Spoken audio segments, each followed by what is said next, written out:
ಕಾವೇರಿ ಒಂದು ದೊಡ್ಡ ಫಾರ್ಮ್ ಹೌಸ್ನಲ್ಲಿ ಕೆಲಸದವಳಾಗಿ ಕೆಲಸ ಮಾಡುತ್ತಿದ್ದಳು. ಆ ಫಾರ್ಮ್ ಹೌಸ್ ಒಂದು ಊರಿನಿಂದ ದೂರವಿರುವ ಕಾಡಿನ ಒಡ್ಡಿನಲ್ಲಿ ಒಂದು ಗಿರಿಯ ಬೆಟ್ಟದ ಮೇಲಿತ್ತು. ಆ ದೊಡ್ಡ ಮನೆಯ ಒಡೆಯ ರಾಘವ ತನ್ನ ಕುಟುಂಬದೊಂದಿಗೆ ಅಲ್ಲಿ ವಾಸವಾಗಿದ್ದ.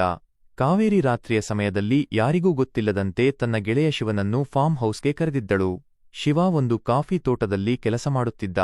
ರಾತ್ರಿ ಇಡೀ ಕಾಫಿ ಕಾಡು ಸಂಗ್ರಹಿಸುವ ಕೆಲಸದಿಂದಾಗಿ ಅವನಿಗೆ ಕಾಲು ನೋವು ಕಾಡುತ್ತಿತ್ತು. ಹೀಗಾಗಿ ಈಗ ಶಿವ ಒಬ್ಬ ಶ್ರೀಮಂತ ವ್ಯಕ್ತಿಯ ಕಾಫಿ ತೋಟದಲ್ಲಿ ಕೆಲಸ ಮಾಡುತ್ತಿದ್ದ. ಅವನಿಗೆ ಅಲ್ಲೇ ಒಂದು ಚಿಕ್ಕ ಕೊಠಡಿ ಕೊಟ್ಟಿದ್ದರು. ಶಿವ ತನ್ನ ಕುಟುಂಬವನ್ನು ಆಗಾಗ್ಗೆ ಭೇಟಿಯಾಗಲು ತನ್ನ ಊರಿಗೆ ಹೋಗುತ್ತಿದ್ದ. ಕೆಲವೊಮ್ಮೆ 2-3 ತಿಂಗಳು ಕಳೆದರೂ ಹೆಂಡತಿಯನ್ನು ಭೇಟಿಯಾಗಲಾಗದೆ ಒಂಟಿತನದಿಂದ ಕೊರಗುತ್ತಿದ್ದ.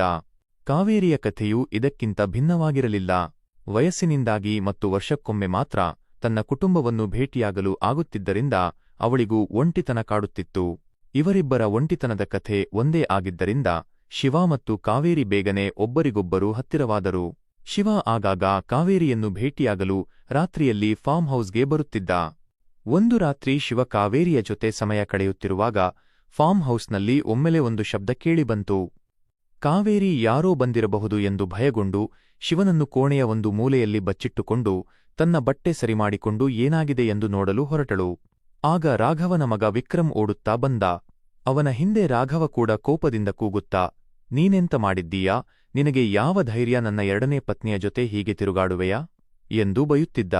ಕಾವೇರಿಗೆ ಆಗ ಗೊತ್ತಾಯಿತು ವಿಕ್ರಮ್ ತನ್ನ ಚಿಕ್ಕಮ್ಮ ಶೈಲಾಳ ಜೊತೆ ರಹಸ್ಯವಾಗಿ ಸಂಬಂಧ ಇಟ್ಟುಕೊಂಡಿದ್ದಾನೆ ಎಂದು.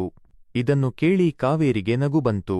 ಈ ಹುಡುಗನಿಗೆ ಎಷ್ಟು ಧೈರ್ಯ ಎಂದು ಮನಸ್ಸಿನಲ್ಲಿ ಯೋಚಿಸಿದಳು. ರಾಘವ ಕೋಪದಿಂದ ಶೈಲಾ ರೂಮಿಗೆ ಹೋಗಿ ಬಾಗಿಲು ಮುಚ್ಚಿಕೊಂಡ. ಕಾವೇರಿ ಕುತೂಹಲದಿಂದ ಅವರ ರೂಮಿನ ಬಾಗಿಲ ಬಳಿ ಒಡನಾಟವನ್ನು ಕೇಳಲು ಹೋದಳು. ರಾಘವ ಜೋರಾಗಿ ಕೂಗುತ್ತಿದ್ದ, ನಿನಗೆ ಗೊತ್ತಿಲ್ವಾ ಅವನು ನಿನ್ನ ಮಗನ ವಯಸ್ಸಿನವನು? ನೀನು ಹೇಗೆ ಇಂತಹ ಕೆಲಸಕ್ಕೆ ಒಪ್ಪಿಕೊಂಡೆ? ನಾನು ನಿನಗೆ ಏನು ಕಡಿಮೆ ಮಾಡಿದ್ದೇನೆ? ನೀನೇಕೆ ಅವನ ಜೊತೆ ಹೀಗೆ ಮಾಡಿದೆ? ಎಂದು ಗದರಿದ. ಶೈಲಾ ಶಾಂತವಾಗಿ ಉತ್ತರಿಸುತ್ತಿದ್ದಳು, ನಾನೇನು ತಪ್ಪು ಮಾಡಿಲ್ಲ ರಾಘವ, ನಿನಗೆ ಎಲ್ಲವೂ ತಿಳಿಯುತ್ತೆ. ಕಾವೇರಿ ತನ್ನ ಕೊಠಡಿಗೆ ಮರಳಿ ಶಿವನ ಜೊತೆ ಮತ್ತೆ ಸಮಯ ಕಳೆಯಲು ಶುರು ಮಾಡಿದಳು. ಆಗ ಶಿವ, ನೀನು ಏಕೆ ಈಗಲೂ ನಗುತ್ತಿದ್ದೀಯಾ? ಇದೆಲ್ಲ ನಿನಗೆ ತಮಾಷೆ ಆಗುತ್ತಿದೆಯಾ? ಎಂದು ಕೇಳಿದ. ಕಾವೇರಿ, ಹಾಗಲ್ಲ ಶಿವ, ನಾನು ರಾಘವನ ಮಗನ ಕಥೆಯನ್ನು ಯೋಚಿಸುತ್ತಿದ್ದೇನೆ ಎಂದು ನಗುತ್ತಾ ಉತ್ತರಿಸಿದಳು. ವಿಕ್ರಮನ ಕಥೆ ಇಂತಿತ್ತು. 2 ವರ್ಷಗಳ ಹಿಂದೆ ವಿಕ್ರಮನ ತಾಯಿ ಸಾವನ್ನಪ್ಪಿದ್ದಳು. ವಿಕ್ರಂಗೆ ತನ್ನ ತಾಯಿಯ ಮೇಲೆ ತುಂಬಾ ಪ್ರೀತಿಯಿತ್ತು. ಆದರೆ ರಾಘವ ತನ್ನ ಮೊದಲ ಪತ್ನಿಯ ಸಾವಿನ ಬಗ್ಗೆ ಹೆಚ್ಚು ಚಿಂತಿಸದೆ ಎರಡನೇ ಮದುವೆಯಾಗಲು ನಿರ್ಧರಿಸಿದ. ಶೈಲಾ ಒಬ್ಬ ಸುಂದರವಾದ ಯುವತಿಯಾಗಿದ್ದಳು.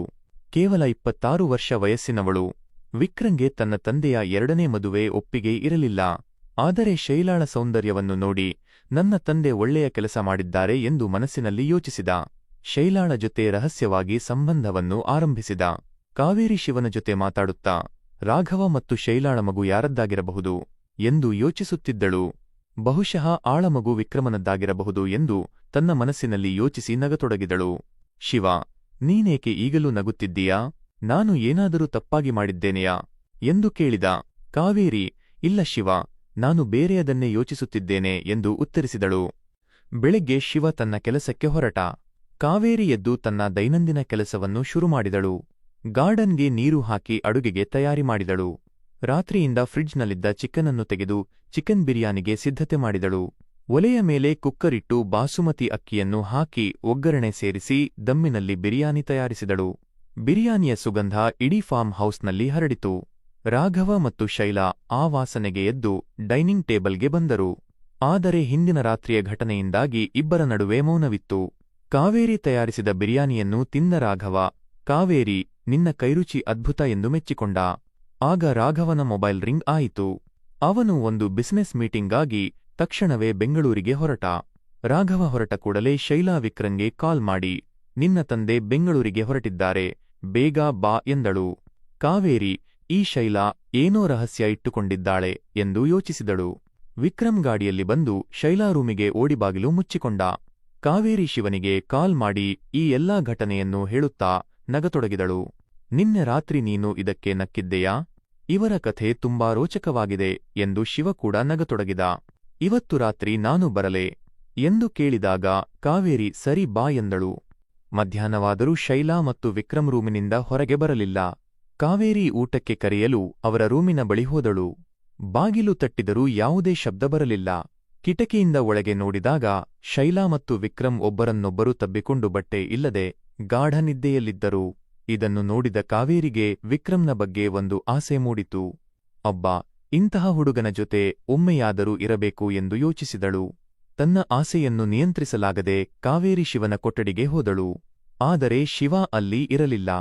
ಅವನನ್ನು ಹುಡುಕಿದರೂ ಸಿಗಲಿಲ್ಲ. ಕಾವೇರಿ ತಡವಾದರೆ ಕಷ್ಟ ಎಂದು ಫಾರ್ಮ್ ಹೌಸ್ಗೆ ಮರಳಿದಳು. ಶೈಲಾ ಮತ್ತು ವಿಕ್ರಮ್ ಡೈನಿಂಗ್ ಟೇಬಲ್ನಲ್ಲಿ ಊಟ ಮಾಡುತ್ತಿದ್ದರು. ಊಟ ಚೆನ್ನಾಗಿದೆಯಾ ಎಂದು ಕಾವೇರಿ ಕೇಳಿದಾಗ ಶೈಲಾ ತುಂಬಾ ರುಚಿಯಾಗಿದೆ ಎಂದಳು. ಆದರೆ ವಿಕ್ರಮ್ ಕಾವೇರಿಯನ್ನು ಒಂದು ವಿಚಿತ್ರವಾದ ದೃಷ್ಟಿಯಿಂದ ನೋಡಿದ. ಕಾವೇರಿಯ ಸೌಂದರ್ಯಕ್ಕೆ ಅವನು ಮಾರುಹೋದ. ಕಾವೇರಿಯು ವಿಕ್ರಮ್ನ ಗಮನವನ್ನು ಗಮನಿಸಿ ತನ್ನ ಆಕರ್ಷಣೆಯನ್ನು ಶುರುಮಾಡಿದಳು. ವಿಕ್ರಮ್ ಊಟ ಮುಗಿಸಿ ಅಡುಗೆ ಮನೆಗೆ ಬಂದ.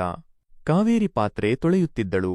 ಕಾವೇರಿ, ನಾನು ನಿನ್ನ ಜೊತೆ ಒಂದು ಆಟ ಆಡಲೇ ಎಂದು ಕೇಳಿದ. ಕಾವೇರಿಗೆ ಖುಷಿಯಾಯಿತು. ನೀನೇ ಕೇಳುತ್ತಿದ್ದೀಯಾ? ಏನಂತೆ ಎಂದು ಒಪ್ಪಿಕೊಂಡಳು. ಇಬ್ಬರು ಒಂದಾಗುವಾಗ ಶೈಲಾ ಒಮ್ಮೆಲೆ ಬಂದಳು. ಅವರನ್ನು ಆ ರೀತಿ ನೋಡಿ ಶೈಲಾ ಆಘಾತಗೊಂಡಳು. ವಿಕ್ರಮ್, ಏನಿದು ಎಂದು ಕೂಗಿದಳು. ಕಾವೇರಿ ಮತ್ತು ವಿಕ್ರಮ್ ತಮ್ಮ ಬಟ್ಟೆ ಸರಿಮಾಡಿಕೊಂಡರು. ಶೈಲಾ ನಗುತ್ತಾ, ಏಕೆ ಬಟ್ಟೆ ಹಾಕಿಕೊಳ್ಳುತ್ತಿದ್ದೀರಿ? ಬನ್ನಿ ಒಟ್ಟಿಗೆ ಆಟ ಆಡೋಣ. ನಾನು ಇದುವರೆಗೆ ಗುಂಪಿನಲ್ಲಿ ಆಡಿಲ್ಲ, ಒಮ್ಮೆ ಪ್ರಯತ್ನಿಸೋಣ ಎಂದಳು. ಇದನ್ನು ಕೇಳಿ ಇಬ್ಬರಿಗೂ ಖುಷಿಯಾಯಿತು. ಮೂವರು ರೂಮಿಗೆ ಹೋಗಿ ಬಾಗಿಲು ಮುಚ್ಚಿಕೊಂಡರು. ಆಟ ಶುರುವಾಯಿತು. ಅರ್ಧ ಗಂಟೆಯಾದ ಮೇಲೆ ವಿಕ್ರಮ್ ಸುಸ್ತಾಗಿದ್ದ. ಶೈಲಾ ಮತ್ತು ಕಾವೇರಿ ತಮ್ಮದೇ ಆದ ಆಟವನ್ನು ಮುಂದುವರೆಸಿದರು. ರಾತ್ರಿಯಾದ ಮೇಲೆ ಮೂವರು ಊಟಕ್ಕೆ ಕುಳಿತರು. ಆ ದಿನದಿಂದ ಕಾವೇರಿ ಶಿವನನ್ನು ಕರೆಯುವುದನ್ನು ನಿಲ್ಲಿಸಿದಳು. ವಿಕ್ರಮ್ ಇದ್ದದ್ದರಿಂದ ಶಿವನ ಅಗತ್ಯವಿರಲಿಲ್ಲ. ಶಿವನಿಗೆ ಇದರಿಂದ ಬೇಸರವಾಯಿತು. ಒಂದು ದಿನ ರಾಘವ ಮನೆಗೆ ಬಂದು, ಶೈಲಾ, ವಿಕ್ರಮ್ ಏನಾದರೂ ಮಾಡುತ್ತಿದ್ದರೆ ನನಗೆ ಹೇಳು ಎಂದ. ಶೈಲಾ ಸರಿ ಎಂದು ಒಪ್ಪಿಕೊಂಡಳು. ಆದರೆ ತಾನು ಆ ಆಟದಲ್ಲಿ ಭಾಗಿಯಾಗಿದ್ದಳು ಎಂಬುದು ರಾಘವನಿಗೆ ಗೊತ್ತಿರಲಿಲ್ಲ.